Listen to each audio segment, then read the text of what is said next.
All right, well, let's get cooking. It's actually, now it's 1 o'clock. Well, thank you for coming. After lunch, this is containers, you better get on board. That's a metaphor, right? It's supposed to be funny. That's me. I'm Anthony Nocentino. I'm a consultant and trainer, founder of Nocentino Systems. I like to work on computers a lot. I have some contact information up there for you. It's going to show up again later. I'm on Twitter pretty frequently, probably more than my family likes me to be on Twitter. And then also I blog, and I'm also a Pluralsight author. I have some free cards up here for you guys to get access to that content. So this session is going to be fun, and it's going to be fast. But do ask questions throughout. But we're going to cover tons and tons of material. I know we're going to talk about what a container is. So if you've never used a container before, that's cool. We're going to start from 0 and build you all the way up. We're going to talk about the container universe. There's lots of buzzwords out there, things that are maybe new nomenclature and technologies and things like that. Just kind of give a quick landscape on what's going on out there.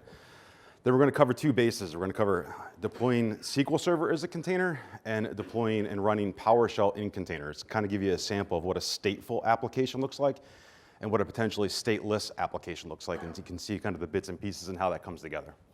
And then we're going to do lots and lots of demos. You guys are going to get all of the code, and hopefully by the end of today, you'll be able to go and run this stuff on your own. And then we're going to talk about the need for a thing called container orchestration. You'll find as we build these constructs in our container world that, well, it gets to be a little unruly because of this whole microservices architecture-y thing. And we'll learn about why container orchestration is needed and the problems that it's solved. I tried to get this down to all demos. It was really a lot harder to do than I thought it was. And so there are about 10 slides, mostly pictures. And we'll walk through those to kind of nail home some concepts with regards to how this all pieces together. So we're about 50% demos when it comes to wall clock time. And so when we're working or introducing containers, how many people know what a virtual machine is? That was like, yeah, all right. I have a really dry-witted humor, so let's just go with that. So we're talking about a different level of abstraction now, right? We're not going to be working with machine virtualization in terms of CPU disk RAM. We're going to be working with virtualizing the operating systems and the services that it provides. How many people are familiar with what a system call is inside of an operating system? Anytime you have to ask the OS to do something for you, you basically to interact with hardware in terms of CPU, disk RAM, anything, make a network call, that's a system call, right? And effectively that's I wouldn't say the unit of abstraction or virtualization for a container, but it is. As long as you can respect what's called the system call interface, your application or the underlying OS can respect that interface for your application, you can put it in a container and run it anywhere, right? And so you have this concept of a shared kernel and system resources. The kernel in most operating systems, all, is in charge of the hardware, right? It's a privilege mode, execution, things like that. So what does a container contain, right? A container is a thing.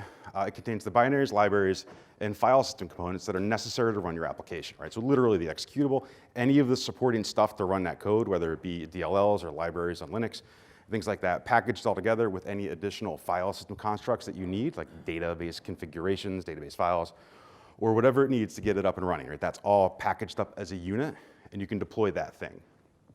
And so generally speaking, when working with a container, I told you it was going to be all pictures. I clearly am not telling you guys the truth.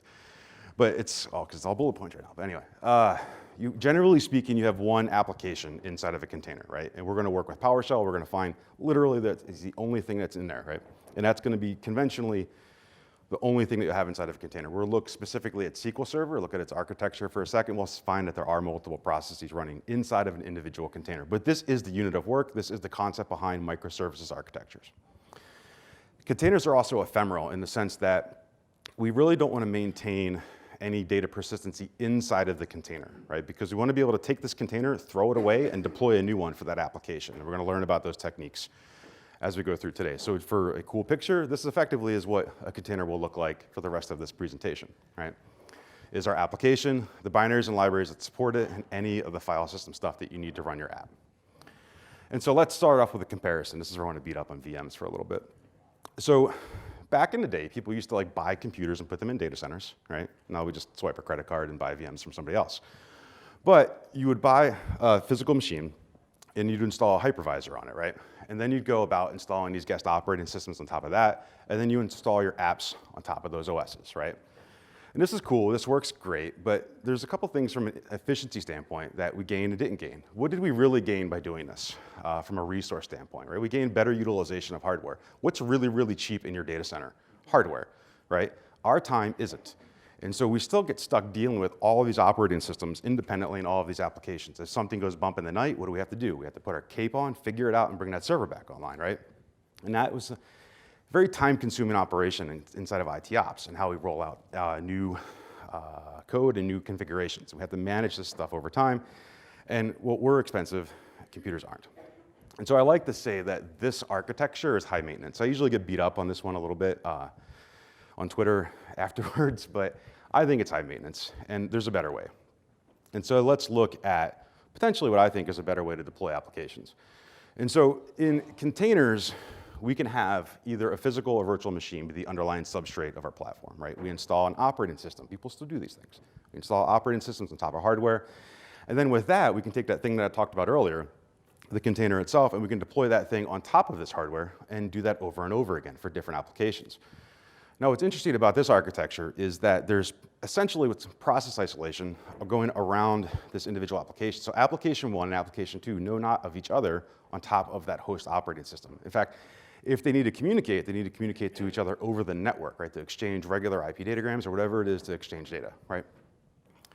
And so in that case, we also escape a concept of DLL hell, right? In fact, that I can have my binaries and libraries in app 1 totally self-contained within that unit, and app 2 totally self-contained within that unit. So we no longer have to deal with conflicting libraries and things like that when we roll out our applications.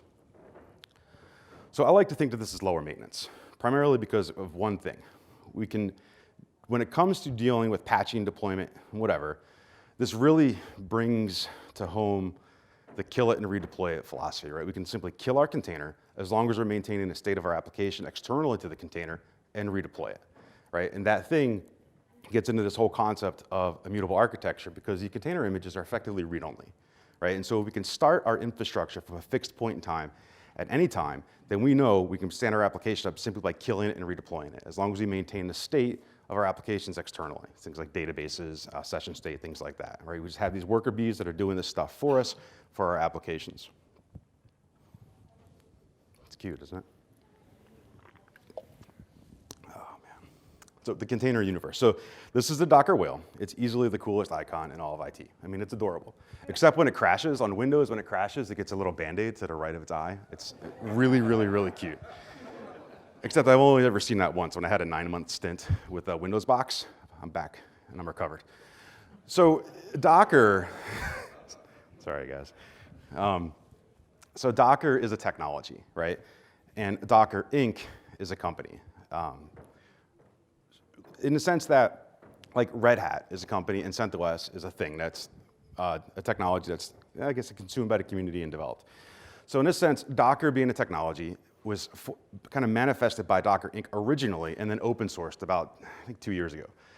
And so Docker, the technology, is now, I believe it's called Containerd, but don't quote me on that yet. But Docker Inc. still exists and provides the ecosphere around what Docker is. And so we have this management system that instantiates all the isolation and things that we talked about in the beginning and manages that for us. Docker is cross-platform, Linux, Windows, Mac, and things like that. But it's not the only fish in the sea. There are other container engines out there, or container runtimes that are available to us. Rocket, CoreOS, Windows has a container runtime built into it, I believe in 2016 and greater. And if you're familiar with what a Che-root jail is from like the late 2000s, or late 90s, early 2000s in BSD, similar concept, process and file system isolation. Thank you for nodding on that one. And so effectively a similar technique. So Docker Inc. being the company, they make stuff, sell you stuff. You can call 1-800-Docker when things go wrong. But in the end, all of this stuff is open source now and available for us to consume freely.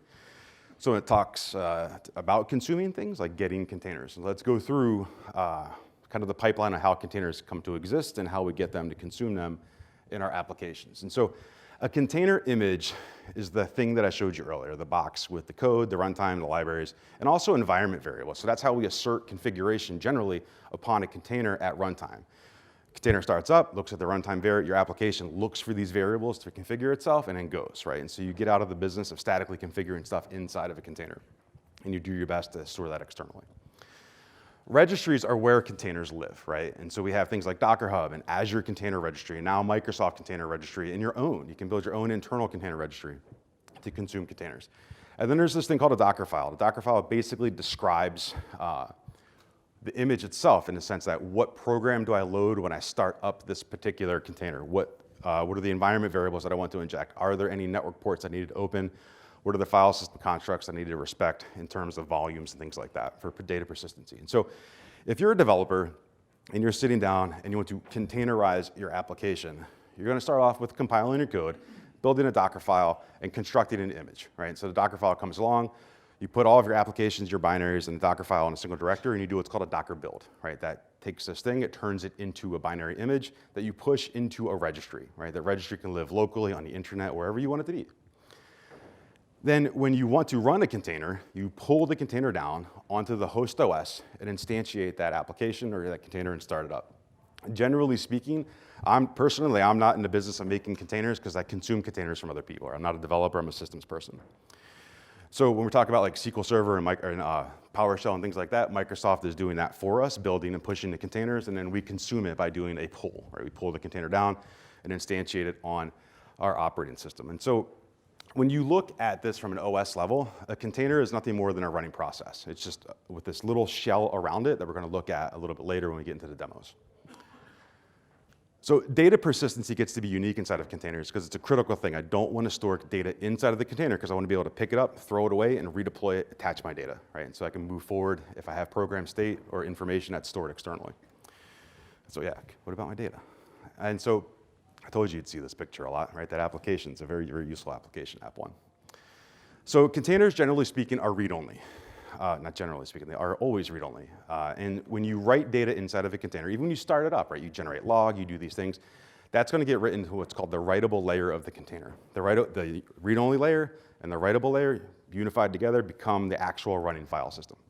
And so as you change data, that's where it lives. But that's inside the container. It's part of the run state of that container that you're going to be working with. And so if you delete it, that data is gone, right? It's no longer part of your data's gone, and it goes away. So we want to do better. We want to leverage a thing called a Docker data volume, which is a Docker managed resource that's completely independent of the container. And so we get into a situation where it looks like this. We're going to be consuming volume from the underlying OS and mounting that inside of our container. So we get into the business of where I can just kill off app one and reattach volume one in that same exact location and go about my day running my app.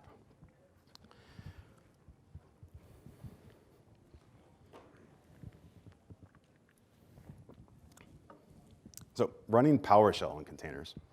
I felt like I had to talk about PowerShell at least once, right? So what's the vision for PowerShell core, right? If you've seen Jeffrey Snover talk or Joey Allo, you know what the vision is, right? They want to run it everywhere, right? In a good way, not like a weird like bomber kind of way, right? and so they want to run PowerShell everywhere. Now, thank you. What if we wanted to, now we get into this situation, what if we could run whatever version of PowerShell we want it to run anywhere, right? And again, wherever we want it. And we can do this as a container, because I'm going to show you later, there are hundreds of iterations of PowerShell available as containers today. Who's worked with a PowerShell container yet? Cool, about half of you guys. Now, what if I wanted to arbitrarily run an application just somewhere in my data center? I just wanted to throw some work in my data center, run a script, and have it go away, right?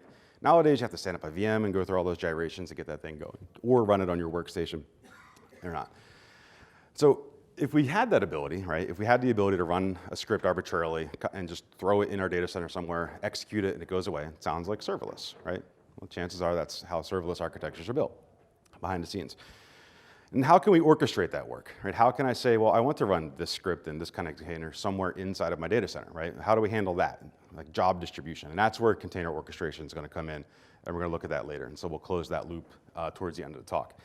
And certainly, through the first couple bullet points here, it's kind of like, vision, like forward-looking stuff, like I can arbitrarily run whatever I want, wherever I want. But of course, in testing scenarios too, right? I don't have to have multiple versions of PowerShell installed on my machine or have multiple machines available to me. I can consume a container on whatever platform, whatever version of PowerShell core that I want, right? 6.0, 6.1, 6.2, 6.1, 6.2, RC1, whatever is coming in the pipeline.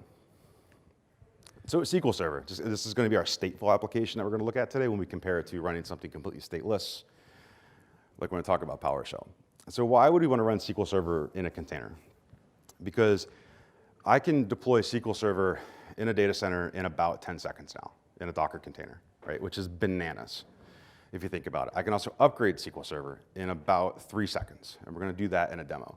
The absolute #1 best that I've ever done with DSC to deploy SQL Server is about 2 minutes on like really, really fast SSDs, right? Absolute best. I mean, it's nice, it works, it's Windows. And that wasn't a jab, that was actually a valid point. And so because of this, there are Windows and Linux containers available, but you cannot use, this is the link to get to the Windows Docker container, but you can't use Windows in production because the SQL Server team doesn't support that. We can only do that on Linux. Take note of that for reasons. So demos, cool. We're going to do a lot of demos. We're going to pull an image, we're going to run a container, we're going to access the application, so we'll talk a little bit about how networking pieces together inside of our container. We're going to connect to it, we're going to persist data, so we're going to do Docker data volumes and things like that. And then we're going to talk about passing commands and scripts into PowerShell containers, and we're going to use some buzzwords because it sounded cool, right? Serverless, function as a service, and things like that. And we're going to pretty much, by the end of this, be able to have our own serverless platform that we can deploy in our data centers.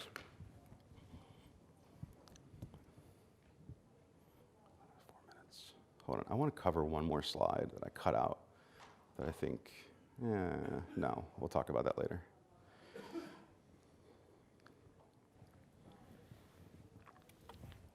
So here we are in VS Code. I use VS Code, it's cool. And we're going to set an environment variable because I'm going to use this password a whole bunch throughout the demos. And this will be zipped up and made available to you by the end of today. So when we want to consume a container, we talked about that pipeline of pushing and pulling and things like that. And generally speaking, I'm going to pull a container from a registry. And so we install Docker, and we get this command Docker. We get this verb pull, and we tell it Docker what we want it to pull. We want to pull it from a specific container registry.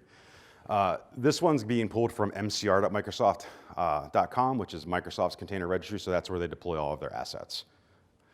If you were working with something from a Docker Hub, you can omit the registry and just say Docker pull nginx, or whatever container it is that you want to consume. In this case, at the end here, we're pulling the MS SQL Server container with this thing on the end here. It's called a tag. Right? A tag represents basically an image inside of the registry that you can consume, so you can say, I want this one. Right? And so let's go ahead and do that. Let's pull this container. And because I don't trust conference Wi-Fi's, I already pulled it earlier. And so Docker is smart enough to know, because of this thing called a digest, that it already had that container. It runs a hash over the binary stream, pulls it down. It's like, hey, I got, and the image is up to date, right, for the 2017 latest container. Now, when we want to know what kind of containers are available, we can go to a website and browse it, but why would we ever do that, right, when we're talking about working in PowerShell and things? So I'm going to switch over to PowerShell core. My buddy Andrew Prusky came up with this bit of code. I can go and I can ask the container registry for all of the images with all the tags that are available for it. So I can say, I want to use this version, that version, whatever version is, and I simply take that and I specify it in the Docker pull, and I can consume it. So let's get out of here. Once you pull your image down, like I said earlier, it's cached locally. So these are the collection of images that are on my machine, right? And so you can see SQL Server specifically is only 1.38 gigs. What's the absolute smallest SQL Server you've deployed in your data center? Probably 60 gigs, with Windows and all that fun stuff. And then you have data to actually store, right? That's not the case. 1.5 gigs. They might have left the debug stuff on that one, right? Because it's CTP in 2019. And so when working with tags and images and things like that, you can see that we have our repository where it came from with the registry. I don't know why it says repository there. And those have tags. And so this is how you would address the individual containers themselves. But if you notice, a couple of these have the same IDs. These are the same images, one of which is, let's go with this one, the PowerShell one, is on 6.2 Ubuntu 18.04 and latest. So that is the latest version that's available or tagged with latest by the team. And they maintain that and update it with the latest one. So that's the exact same image from a binary standpoint on my machine. Same applies for these as well. If I want to go into the container, Docker This inspect command is probably going to become a very useful thing to you. It's one of my favorite commands. You can combine it with what resource you want to look at, and you get a ton of data. So we're going to say docker image inspect, mcr.microsoft.com. I'm going to specify that all the way out the container, pipe it in ls because it gives us tons and tons of stuff. We see the container ID, the repo tags associated with this container. We also see, we go a little bit further down, exposed TCP port. So effectively, this is a JSON version of the Dockerfile stored inside of the registry that we can consume. And so this is describing what this container looks like and how it starts up and any things like environment variables that have to be set. So here we see environment variables, and this is the command or the entry point, and this is the actual executable or the process that starts up when I say, hey, start this container, right? And so let's do it. It only took us 25 lines of code to get to actually running the container. So when you want to run a container and actually get it up and running, we say docker run, and I'm going to inject some configuration now with environment variables. This is a very critical piece of functionality because of the statelessness of the container itself. I'm going to accept the EULA because Microsoft said so, and I'm going to set an SA password and just pass it in as a variable. I'm going to give it a name, and then I'm going to define a port. So within that process, or within the isolation that is a container inside of the OS, inside the app, SQL Server still thinks it runs on 1433, but it's Docker's responsibility to take that and bridge that onto a real port on the real wire. So in this case, I'm going to take 1433 inside the container and expose that to 1433 outside the container so other people can hit this machine and talk to that application, right? -D is detached terminal because this is going to be a daemon application, so we're basically starting it up. I don't need to attach to the terminal, and then this is the container that I want to run. And so let's go ahead and get that cooking. 1, 2, oh, yeah, SQL Server's up and running already. It's that fast, right? It's as fast as it takes to start a process. And so I can ask Docker, like, hey, Docker, what are you running? Docker PS, right? So this is the running container. We get a unique identifier. It tells us what image we're running. It tells us the entry point or the command that we're running. It's been up. It was created 9 seconds ago, and it was up 2 seconds. So literally the startup time was 2 seconds to deploy SQL Server. It's listening on all IP on 1433, and it's sending the data inside to the container on 1433 and running SQL 1. So let's go ahead and talk to that application. I'm going to use Sqlcmd to talk to localhost. It doesn't have to be localhost. I use localhost because I don't know what my IP is going to be wherever I go. So I specify localhost, but it could be whatever my real IP is, so anyone could talk to this machine. I'm going to talk to 1433, and I'm just going to say, hey, SQL Server, what's your name? Right, and it's up and running. I mean, I'd still be like waiting for the VM template to copy if I was doing this. I mean, I love VMware and all that, virtual machines. I made a lot of money off of VMware over the years. I wrote a master's thesis on virtual machines. Do all the containers on a host go and assume the IP address of the host? Yeah. In Kubernetes, there's like a totally left-hand curve on that one. Let's talk afterwards of that. Yeah, there's a concept of an overlay network because of the, all right, don't get into it now. I'm going to run out of time. But yes, we'll talk about that. If we have time at the end, ask that again. That's a very good question. So let's do it again. Let's deploy another SQL Server. Docker run, environment variables, SQL 2. I obviously can't have a port conflict, so I'm going to specify 1434, right? It's just be the next door from a port standpoint. And I'm going to send it into 1433, run that same container. I just deployed 2 SQL servers, yay. Docker PS, we can see that it's up and running. So we see 3 seconds ago, 2 seconds ago, and we're up. SQL 2 is on 1434 on the system. Now this is a couple interesting pieces of information. Is that image is the source for both of those containers, right? So there's no additional overhead to store the second thing. I just start up a second process, make a new writable layer, and go. And so both of those will be able to leverage that source image as the source because they're read-only, right? And so we can go ask that server for its server name, and you can see that it is giving us back its server name. The server name is the container ID. That's more of an artifact of SQL Server. So to interact with this particular container, I can send data into it, right? Because this whole concept of process isolation has got its own representation of a file system inside the container. I have to go and I'm going to affect some change inside of the container. So I'm going to say Docker CP. I'm going to copy a backup into the SQL 2 container at this location inside the container. So I run that. And I'm going to just quickly restore it. I'm going to just inject in a SQL script to restore the database to bring it up and running. It takes a couple seconds. It's like awkward demo waiting. Question. The SQL script that you have is just on your local machine, you're just executing that directly against? Yeah. That's right. The script inside the Docker container? Right. Okay. Yeah, this is local, going over the network via Sqlcmd. I mean, over the network as a local host is a little, a little trippy, but yeah, it's local. You can copy it in and execute it, and because Sqlcmd is actually inside the container as well. But what's the word I'm looking for? Philosophically speaking, it's kind of antithetical to what containers are, right? I want to stay out of the container, just let them run, right? So what I'm doing actually now is not going to be what I'm going to do right now is not what you should be doing, because we're going to go inside the container.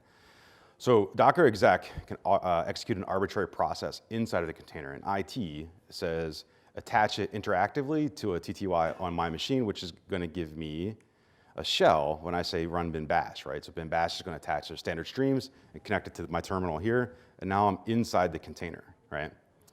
And so inside the container, if I ask the container for a process listing, I'm only going to see this stuff, right? I see SQL Server always has 2 processes because of its architecture. We see my shell, and we see the fact that I ran a command. So these are the only 4 processes that the container sees, right? But this is running on an operating system that's got hundreds of processes running, but this isolation boundary is around it in terms of process, file system, which we've addressed, networking, which we've addressed, and some additional OS constructs like semaphores and shared memory spaces and things like that are all isolated. So this is the boundary around the thing, right? And so this is why we can run libraries and things like that without conflicting with the other applications, because they're going to be loaded into this run space or this container and not, cause problems for our neighbors in that sense.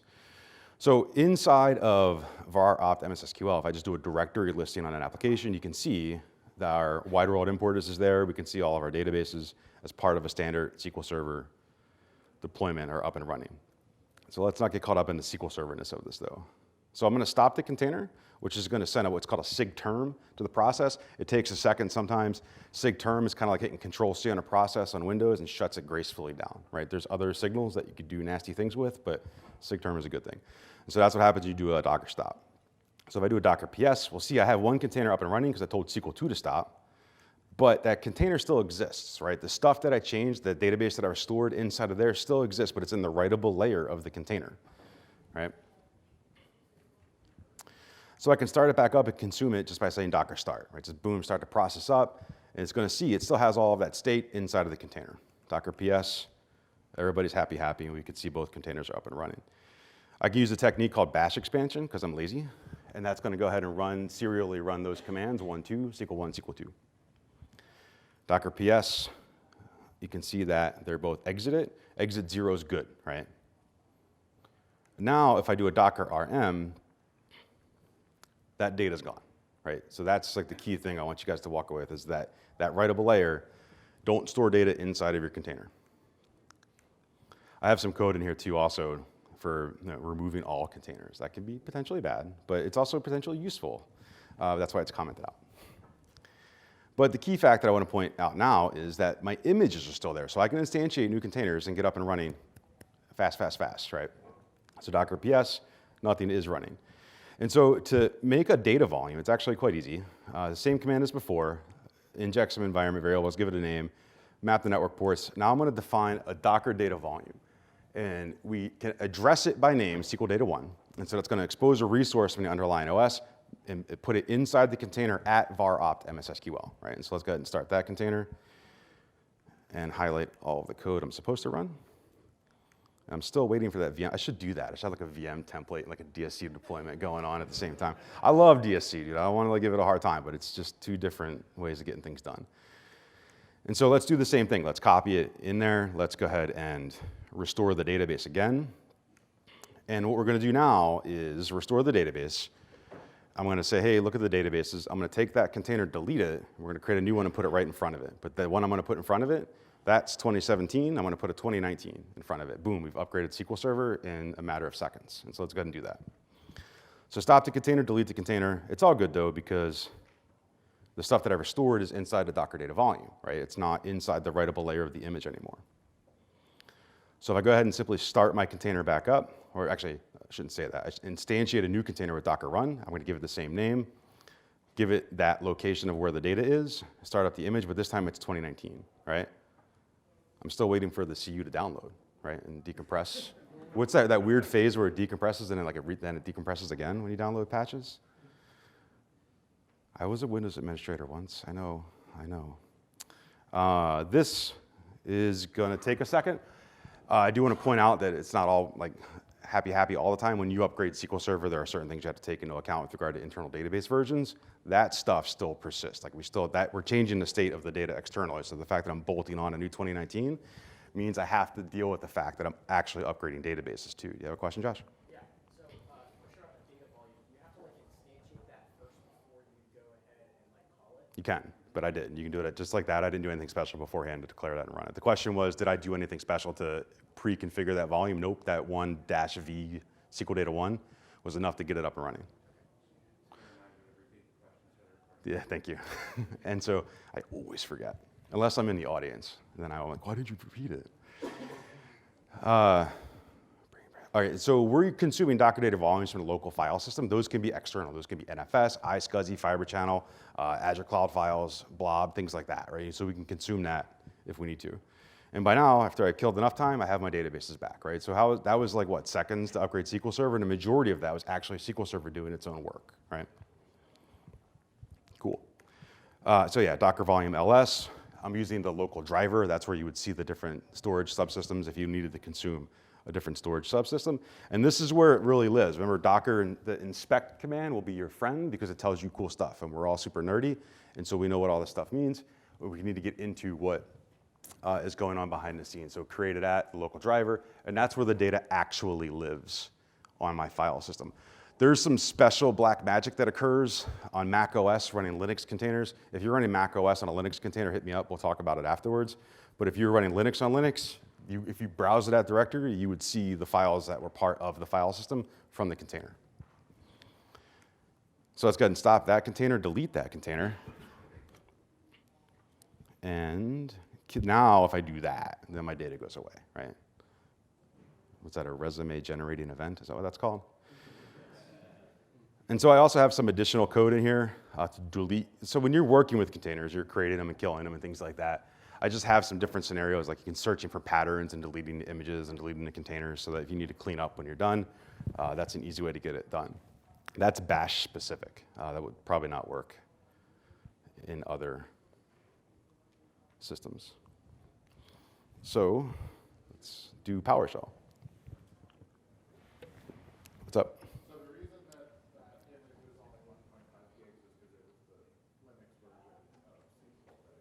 Yeah, I haven't worked with the Windows version of SQL Server. And then, is there any issue if you're like running Linux as the host, Windows as the image, Okay. and then Windows is, the Windows Yeah. version? I mean, is there any issue trying to switch which Yeah. is running on which host? Yeah, I think I'm with you on that. So the first question was, why was SQL Server so small at 1.5 gigs? Because it's SQL Server on Linux, right? And it's going to be the bare minimum of what it takes to run SQL Server.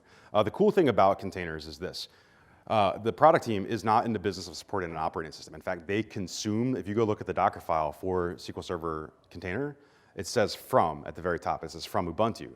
And so they're able to actually consume the work of Canonical and not have to get in the business of maintaining an operating system, right? They just deploy SQL Server net. So they pull the container, make their changes, build their image, and go, right? Which is pretty cool. And you think you can leverage those efficiencies in your application so you don't have to get in the business of building operating systems. You can consume a Windows or a Linux container and build it and go. The second question was with regards to running different container operating systems on top of a different actual operating system or host operating system. Yes, you can do that. In Windows, what winds up happening is there's a little tiny VM. You run Hyper-V, and there's a little tiny VM that runs inside of Hyper-V that listens to the system calls for Linux, and that does that work for you. Then Windows just talks to Windows. There's a whole other universe of containers with regards to isolation called Hyper-V containers. In this sense, some security administrators get sketchy on the fact that there's a shared operating system underneath and that there's not enough of a security boundary between the two. So you can actually run a really lightweight VM and instantiate multiple containers on top of that, and that's a Windows-specific thing. Well, all right, so we're on that topic. Then on the Mac similarly has, the kernel itself has like a little tiny hypervisor inside that's answering the questions for the Linux calls on my Mac, right? So when I say read this way, that's going to when I make a system call, I should say, that's going to execute against the hypervisor, and it's going to be answered appropriately by the kernel on the Mac. There is some funny business with regards to that on certain database operations with regards to how files are opened for non-buffered disk access, but that's another conversation we can have afterwards. So let's shift the gear to PowerShell. Let's shift gear to PowerShell and get into this. Okay.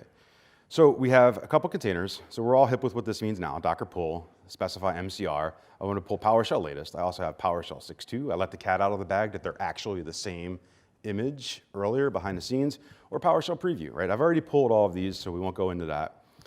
And that's all, they're all cached locally on my machine. I do a Docker inspect. We can see inside of those that 6.0 or 6.2.0 is latest. If we go down a little bit further, we can see that there's no network stuff open. We saw that earlier in there, but we do see lots of environment stuff configured because PowerShell needs these things. To launch PowerShell, it actually launches binsh and then instantiates a PowerShell command on top of that. So let's go ahead and look at the bajillions of PowerShell containers that are available. This takes a really long time to run when compared to the SQL Server one, because there are that many platforms. So when we go through this list, when it pops up, we're going to see Server Core, we're going to see Windows, we're going to see Ubuntu, we're going to see Red Hat, CentOS, and every iteration of PowerShell since then from a release standpoint. So 6.0, 6.01, 6.02, 6.03, and all the releases between. So if you have to test code against a particular version of PowerShell and you find yourself installing PowerShell and not going Docker pull first, please come talk to me, and we'll go over this again. Request cannot be served. All right. Trust me that that's going to be a big list of really cool stuff and run your code later. I do have a video of this, but this is not quite that bad of a demo fail to go into that territory yet. So we're going to instantiate a Docker container running PowerShell, right? So Docker run, give it a name, interactive TTY, which was -IT in the previous set of demos. I just expanded it out for you this time. And because in this case, we do, oh man, it's one of those things. All right, there we go. I forgot to get out of PowerShell. And so Docker run starts up PowerShell. IT attaches to the process. I now have PowerShell running inside of a container. So when I do this, I see that, right? It's the only thing in the universe that's running inside of this container. At least that's what my application thinks, right? Process ID 1, PowerShell. Similar concepts as before, data persistency still has to be maintained. So if I write this out and I go ahead and I want to look at that data, it's there for now. If I get out of the container, this is where it's going to be different than looking at what we had on the SQL Server side of the house. SQL Server is a daemon, it's up and running, right? So when I exit that application and left the container, it stayed up and running. But in this case, when PowerShell exits, it actually terminates the container because it terminates the process. SQL Server doesn't do that, so I don't have the running container anymore. It still exists, right, instantiated. So everything that I have inside the container, inside the writable layer, still persists inside of that particular container. So I can bring it back online if I want to with Docker start, just like we did a minute ago.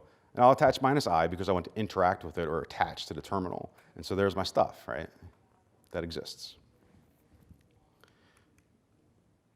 And so we go ahead and get out of the container with an exit. Until now, it no longer exists because my data is gone. It's part of the writable layer. But this is where things are going to get cool. And I think hopefully this kind of connects these things and how you guys manage your operations, because we can do stuff like this. I can say Docker run, instantiate a container, and then run a command right away and do some work. And so that's going to go ahead and start up the container, run PowerShell, and shut the container down. All right, and that's 1, 2, that's fast, right? Think about that from a deployment standpoint. And I can also control specific versions. So I go back to 6.2 if I want to, or I can even go down to, or go up to preview and run 6.2.1 or 6.2.0 RC1, right? And kind of get that, I can basically test this stuff, not having downloaded PowerShell, extracted it, put it in the right place, changed the environment variables, and done all of that work, right? I can just go and run my code. But in this case, when I'm doing all of these things, those containers come down, they start up. I'm like, yeah, I don't have to like clean these up and like write weird regular expressions to go sniff these all out. And so all those were instantiated and ran and persist as containers. And so I have some scripts here that go and delete all of that for you.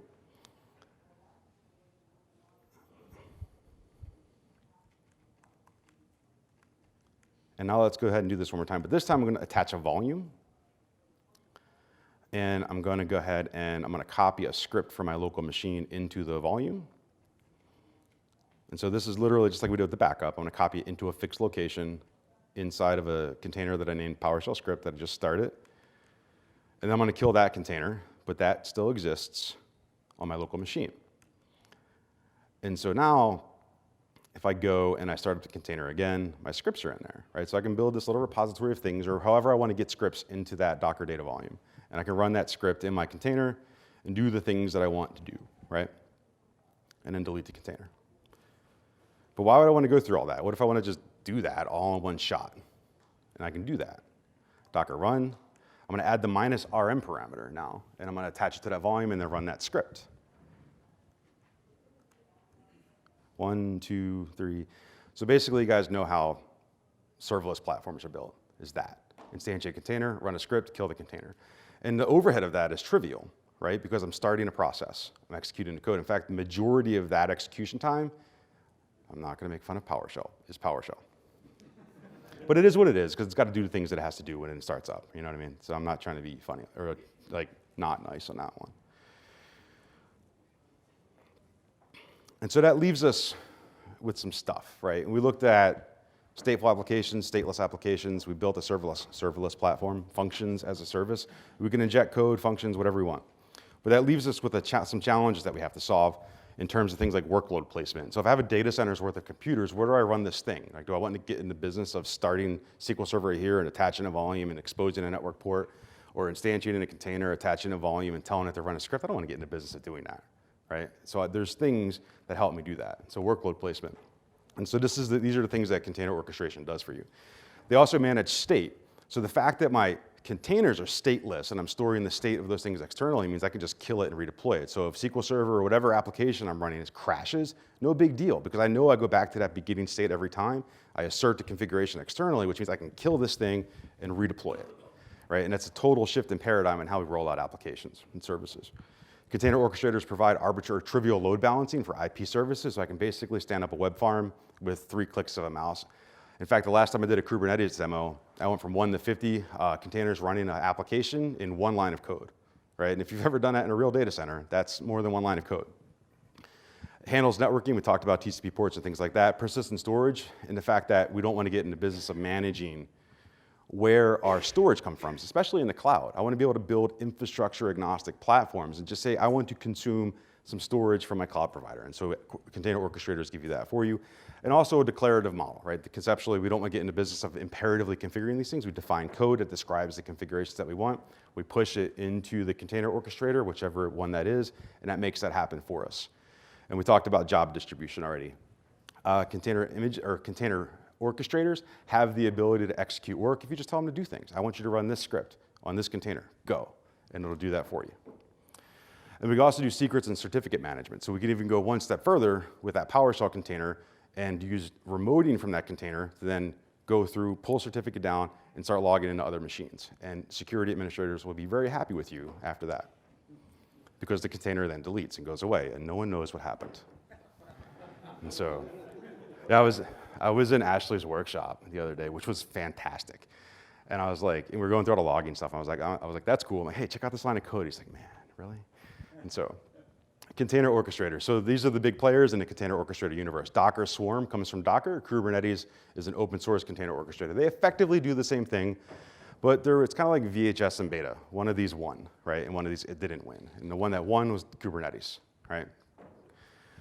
Red Hat OpenShift is a for-sale version of Kubernetes. So if you're in the kind of shop that needs to call 1-800-somebody to get support, you're going to go with Red Hat OpenShift. I think the reason that Red Hat was acquired by IBM is solely for that alone, because that was their Kubernetes cloud play, and now they have one of the biggest products to do it. From a managed service perspective, AKS, GKE, EKS, right? These are the big players. You can go and consume Kubernetes right now. If you have Docker on your laptop, you can have a Kubernetes cluster in one checkbox, and you'll have all the stuff that you need to do to run developer-level versions of Kubernetes, or developer implementations of Kubernetes on your laptop. You go into the properties, there's a little Kubernetes icon, check the checkbox, it'll pull the containers down, you have Kubernetes. And a container orchestrator. So I think did we cover a lot? Is that a lot? Yeah, okay, cool. All right, we introduced containers. Who knows what a container is now? Who doesn't? Let's go have beers. All right. You two guys. Who's gonna go run PowerShell in a container by the end of today? I thought that was pretty cool. Like because I wrote these demos a couple weeks ago, and I was like, that's not gonna work. And it did, right?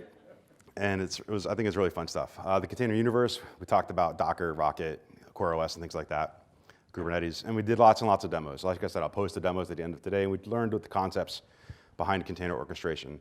Contact info, if you're not familiar with the Linuxy stuff, I have some Pluralsight courses. I'm not trying to sell you things. I have free cards up here. If you want to get access to that content for free, hit me up and I'll give you a free card because I want you to be able to get up and running with these technologies and techniques ASAP.